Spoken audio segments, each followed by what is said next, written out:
할렐루야. 이 복된 날 예배하는 여러분들에게 놀라운 은혜와 축복이 함께 하시기를 예수님의 이름으로 축원합니다. 한번 묻고 시작하겠습니다. 여러분 어떻습니까? 믿음대로 될지어다. 하나님께 박수를 영광. 그러리 할렐루야.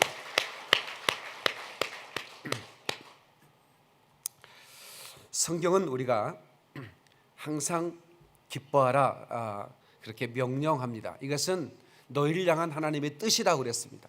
우리의 삶이 정상에 설 수 있는 때가 있는가 하면 골짜기에 들어갈 때가 있죠. 그렇거나 저렇거나 우리는 항상 기뻐할 수 있는 능력을 오늘 소유하고 돌아갈 수 있기를 축원합니다. 우리 옆 사람에게 우리 인사 한번 합시다. 항상 기뻐하며 삽시다 하고 인사하십시다. 우리가 기뻐하며 살 수 있는 것은 보통 능력이 아닙니다. 이건 큰 능력입니다.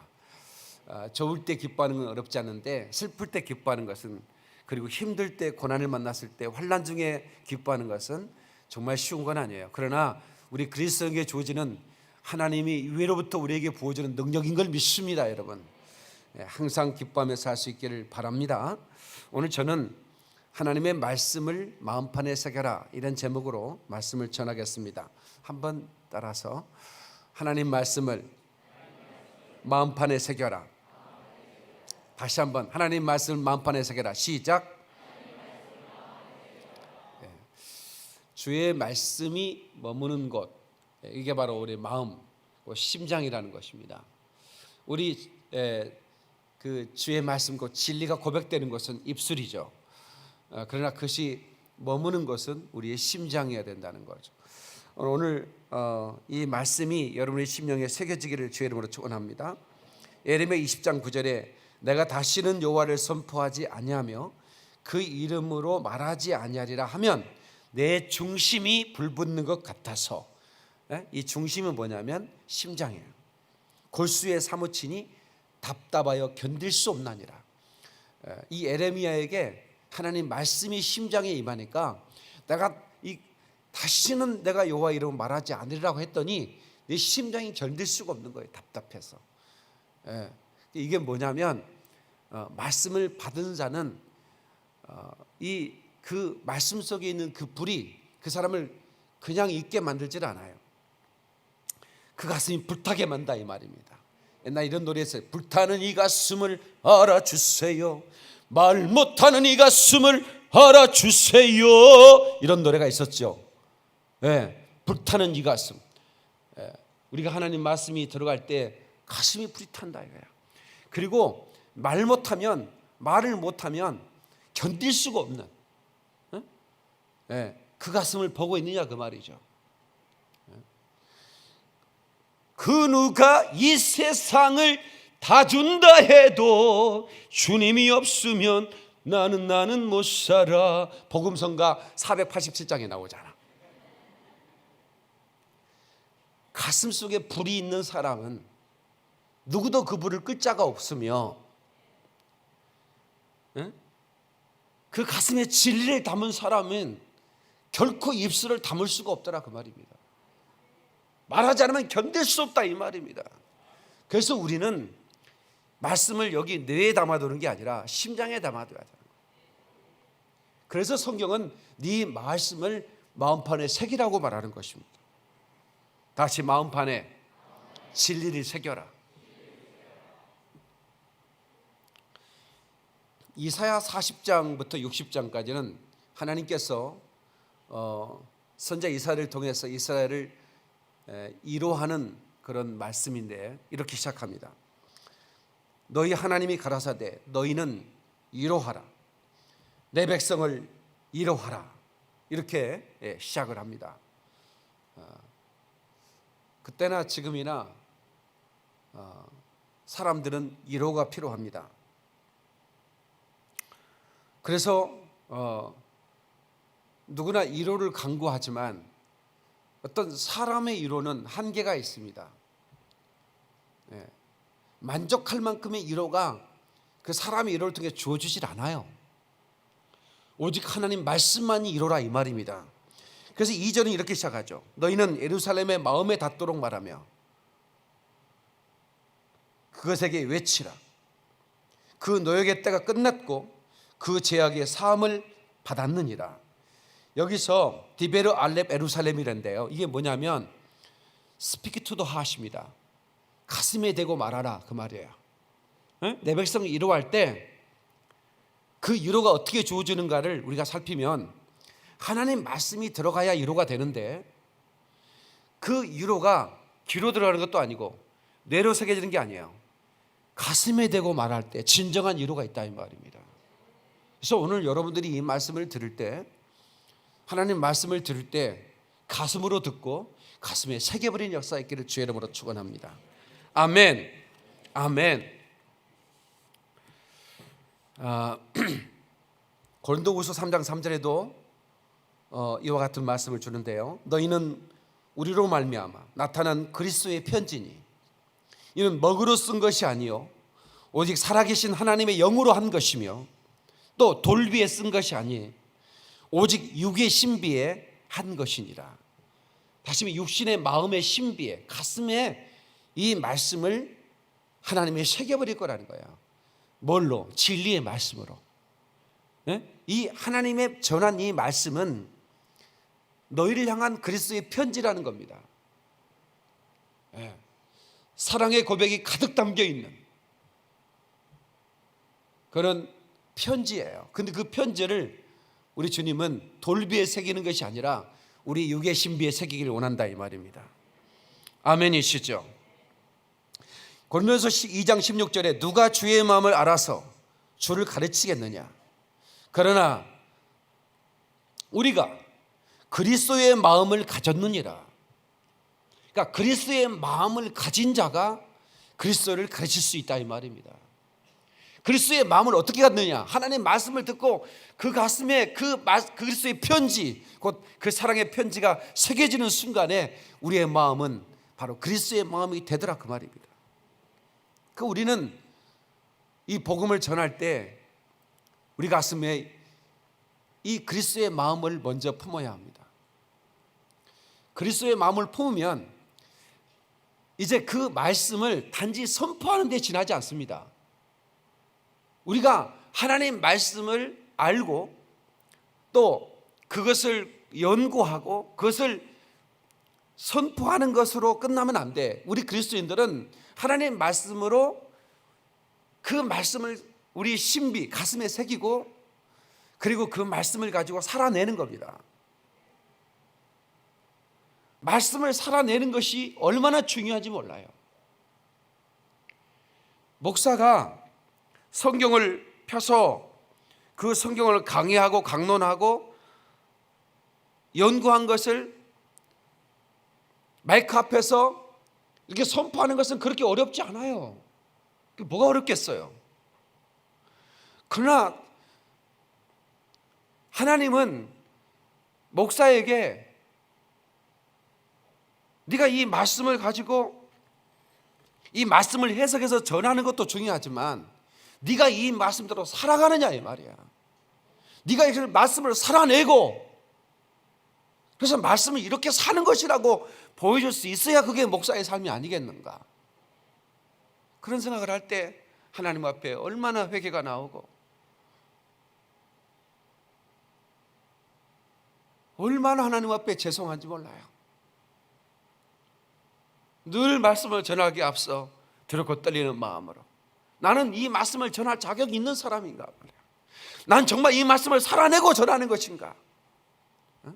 용서하고 선포하는 자가 용서하지 못하고 가슴속에 불을 품고 있으면서 용서하고 선포하는 그 설교가 과연 설교이겠는가, 이 말입니다.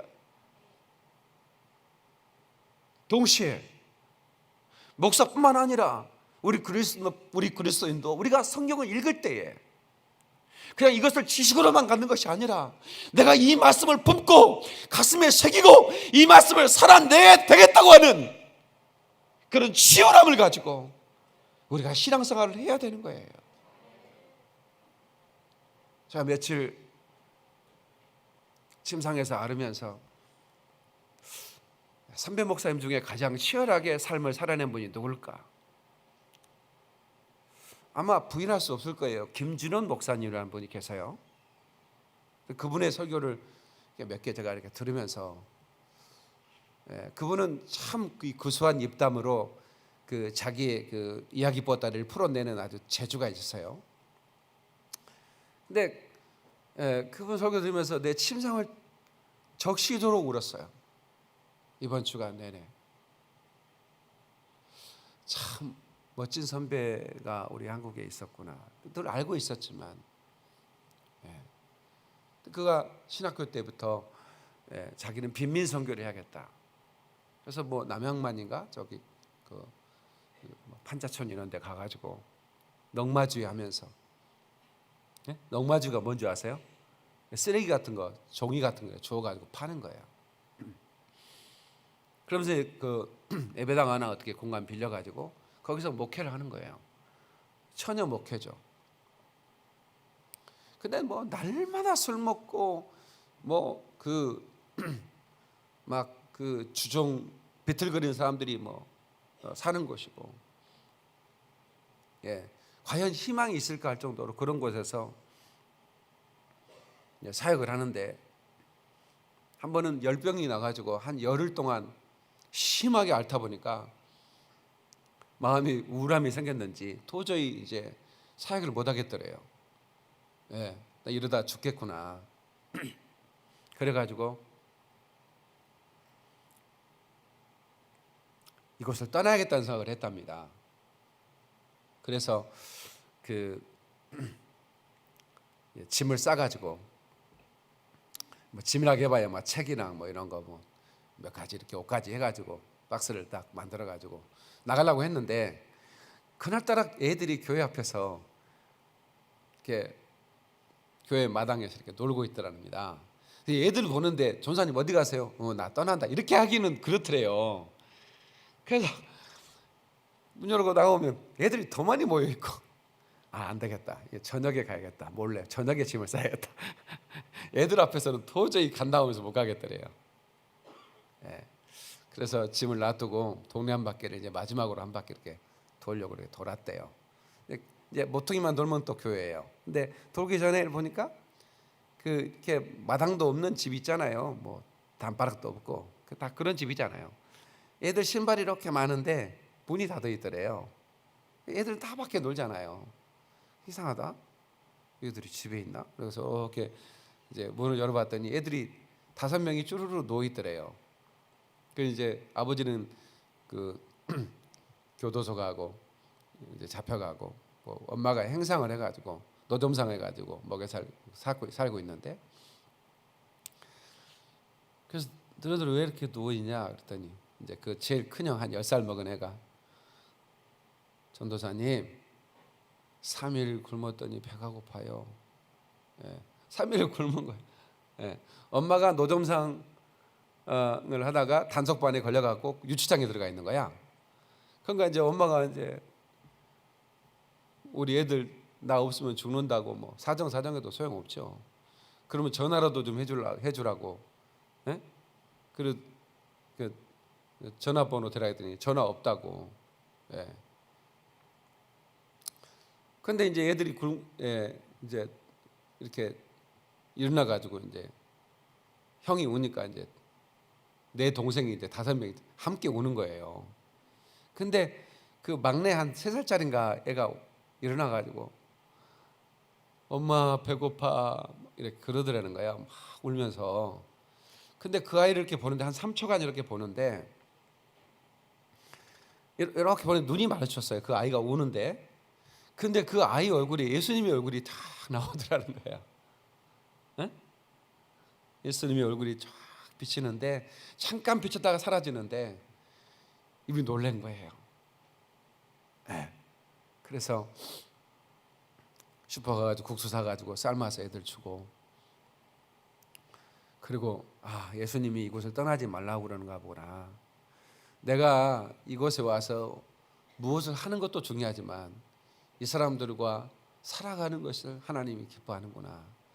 그래서 짐을 풀게 됐다는 거예요. 짐을 쌀 때는 내가 그냥 목회 크게 해가지고 그래가지고 이 아이들 도우면 되지 이런 생각을 했는데, 예수님은 그게 아니고 너는 얘들하고 같이 살라고, 그런 그 감동을 주셔서 그들 떠나지 않고 살게 됐다는 얘기를 듣는데 제가 왜 이렇게 눈물이 나냐면 뭐 그런 얘기는 늘 듣잖아요. 근데 제가 아프리카에 다음 주 제가 또 출발해야 되는데 제가 뭐 사람들이 그래요. 왜 목사님은 그렇게 아프리카에 그 관심을 가지시고 보통 이제 이게 너무 먼 곳이고 또 경비도 너무 많이 들고 그렇기 때문에 보통 이제 목사님들이 한두 번 가고 또 뭐 가기도 쉽지 않고 그러다 보니까 뭐 그렇게 그 지속적으로 아프리카 선교하기 쉽지는 않아요. 근데 제가 그런 계기가 있어요. 뭐냐면 아프리카의 고아원을 우리가 이제 방문을 해서 이제 고아원 방문할 때는 우리가 이제 소를 잡거든요. 제가 이제 추석 때 가는 교회에도 소 한 마리 잡으라고 그랬어요. 소 한 마리 잡아 잔치를 열어라, 준비를 해놔라 그랬는데 고아원에 가면 제가 소 한 마리 잡아서 이렇게 하면 애들이 그 아마 어쩌면 1년에 한 번 처음으로 고기 먹는지 모르겠어요. 걔네들이 먹을 기회가 어디 있겠어요. 근데 이제 우리가 가서 이제 애들하고 놀아주죠. 하루를 놀아주는데 그래도 하루 꼬박 놀아줄 수가 없어요. 또 아프리카는 해가 질 것 같이 우리는 해가 질 것처럼 서서히 지잖아. 근데 거기는 질라다가 확 져버려요. 아프리카 신기해. 어둑어둑이다가 그냥 칠것 없이 어두워져 버리는 거예요. 그러니까 이제 우리가 오지에 가면 무슨 일이 있어도 모르는 거예요. 그게 그 숲풀에 사람들이 수없이 살고 있는데 우리 차에는 뭐 여러 가지 짐들이 있잖아요. 뭐 달러도 가지고 있고, 그죠? 우리 죽이고 뭐 어디다 묻어도 그 치안이 있습니까? CCTV가 있습니까? 좀 위험하죠. 그런데 이제 그 고아원에 케냐에 있는 한 고아원에 선교사님 선교사님이죠. 그런데 그 고아원 원장님인데 우리나라 성사님이 아니고 현지인이에요. 근데 참 훌륭해요, 그분이. 제가 이렇게 그분을 보면 참 그 마음이 참 짠해요. 그 아이들을 이렇게 돌보는 모습들이. 근데 모슬렘의 이슬람에서 원장님을 죽이라고 지령을 해가지고 한 청년이 그 원장님을 죽이러 왔다가 그 자기 동포 아닙니까? 근데 이제 저 친구를 죽이라고 하니까 이제 명령을 받고 간 거예요. 근데 죽이려고 이제 틈을 보고 있는 거죠. 어떻게 죽이나 하고 틈을 보고 있는데 틈을 보고 있으면서 그분의 삶을 보니까 너무 아름다운 거예요. 그 청년이 감동을 한 거예요. 죽이러 왔다가 어떻게 죽일까 하고 염탐을 하다가 그분의 삶에 하나님의 말씀을 살아내는 모습이 너무 아름다운 거예요. 그 사람은 이슬람 사람인데 이 사람이 감동해가지고 그 원장님 앞에 찾아가가지고 무릎을 꿇습니다. 사실은 제가 당신을 죽이러 온 사람입니다. 그런데 내가 당신을 죽일 수가 없습니다. 난 당신의 삶을 보면서 너무 감동했습니다. 나를 당신의 제자로 써주세요. 그래가지고 제자가 돼가지고 전도사가 돼 있어 거기에. 그러니까 얼마나 참 아름다운지 몰라요. 근데 거기에 이제 우리가 이제 해년마다 가서 애들하고 같이 거기에 이제 망고나무 가수원도 만들어 놨어요. 그 교회도 우리가 한 1,000명 이 정도 되는 교회 하나 지었어요. 거기다가 우리가 그러니까 참 좋아요. 근데 한 번은 이제 애들하고 놀고 갑자기 어두워지면서 비가 막 내리니까 그렇지 않아도 어두워지는데 갑자기 깜깜해지는 거예요. 서둘러서 이제 우리가 철수했어요. 철수하자. 그래가지고 이제 애들은 잘 있어라 그러고 또 내년에 보자 그러고 이제 가는데 비가 억수로 내리는 거예요. 아프리카도 비가 안 내리는 건 아니에요. 또 내릴 때는 억수로 내리거든요. 뿌악 내리는데 한참 가고 있는데 뒤에서 짐승이 우는 소리가 막 들리는 거예요. 막 이러는 거예요. 그래서 무슨 짐승이 따라오나 시커멓게 막 따라오면서, 그래서 뭐 차 안에 있으니까 안전하니까 차를 세워보라고 그랬어요 제가. 예, 뭐 소리가 들린다고. 그 차를 잠깐 세웠는데 거기에 비를 홀딱 맞고 그 한 10살쯤 먹은 애가 신발도 안 신고 옷도 안 입고 그 반바지 비슷한 거 하나, 이렇게 팬티 같은 거 하나 입고 막 뛰어오는 거예요 그 아이가. 예. 그래서 그냥 비를 흠뻑 맞고 맨발로 막 뛰어와가지고 우리한테 손을 흔드는 거예요. 근데 제가 그 아이가 이제 왜 그랬는가 봤더니 이제 건빵을 우리 한 봉지씩 줬는데 이 건빵을 자기 동생한테 갖다 주려고, 그래도 고아원이니까 부모들이 없잖아요. 예, 그러니까 지가 부모지. 예? 저도 조그만한데 더 조그만한 동생을 챙겨야 되니까 주고 왔는데 우리가 떠나버린 거야. 그러니까 이거를 어떻게든 고맙다는 표시를 하고 싶었는지 걔가 막 달려와서 그 비를 막 맞으면서 이렇게 손을 흔드는 모습을 보면서 제가 너무 많이 울었어요. 2시간 숙소로 가는 길 내내 제가 울었어요. 그 아이의 얼굴에서 예수님을 봤거든요. 그래서 내가 결심했어요. 예수님, 제가 생명이 다하는 그날까지 내가 이 아이들을 위해서 내가 일할 겁니다. 한 번 오고 변덕떨리는 않을 겁니다. 그 내가 아프리카를 가는 이유예요.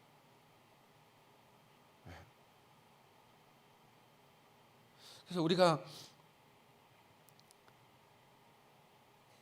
이 복음을, 이 하나님의 말씀을 우리가 가슴에 담고 전하는 그것은 입술로만이 아니라는 거예요.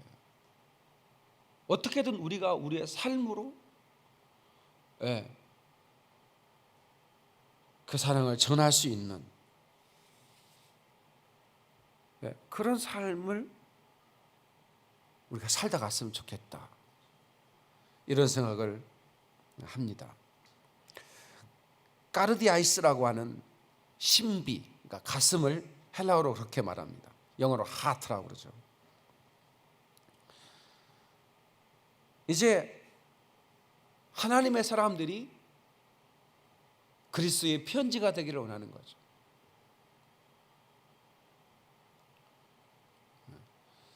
하나님 마음이 머문 곳에 나의 마음이 머물기 원해요.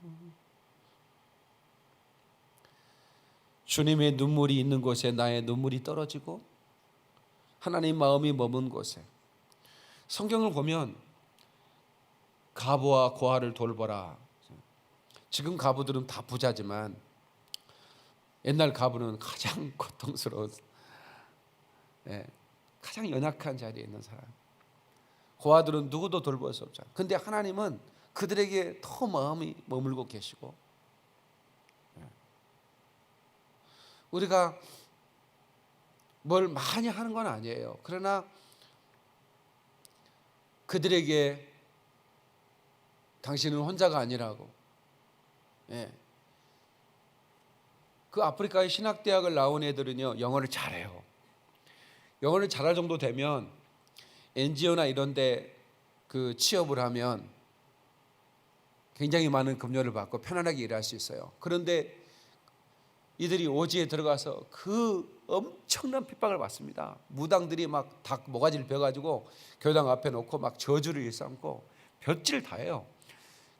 그 사람들이 굶기를 밥 먹듯 하면서 그 복음을 전하는. 그래서 현지인 목사들에게도 우리는 선교사라고 불러요. 왜? 그들이 태어난 곳이 아니에요. 아프리카는 부족들이 다 달라요. 그런데 그들이 그렇게 복음으로 살아내기 위해서, 말씀을 살아내기 위해서 몸부림치는 모습 보면 너무 귀하고 아름답고 감사하지 않을 수가 없어요. 그래서 우리는 이 말씀이 나를 간통하게 만들라. 다시 말씀이 나를 간통하게 만들라. 말씀이 나를 간통하는 삶을 살면, 우리 심장을 간통하면, 그때부터는 이제는 우리가 입술로만 말하는 그런 사랑이 아니라 몸으로 실천하는 사랑을 살아낼 수가 있고, 우리의 고백이 입술의 고백으로만 끝나는 게 아니라 이 말입니다. 야고보는 우리의 믿음은 곧 실천을 동반한 믿음이 진짜 믿음이요, 그렇지 않는 입술로만 하는 믿음은 죽은 믿음이라고 말하고 있는 겁니다. 내가 죽은 믿음 가지고 내 믿음이 살았다고 착각하지 말라, 그 말입니다. 그럼 왜 죽은 믿음이 있는가? 그 말씀이 그 심령을 간통할 수 없었기 때문에, 그 말씀이 귀로만 들리고 이성으로만 들렸기 때문에, 그 말씀은 곧 그가 말씀을 암송하고 그가 말씀을 알고 있다고 하나 그 믿음은 죽은 믿음이라, 그 말입니다.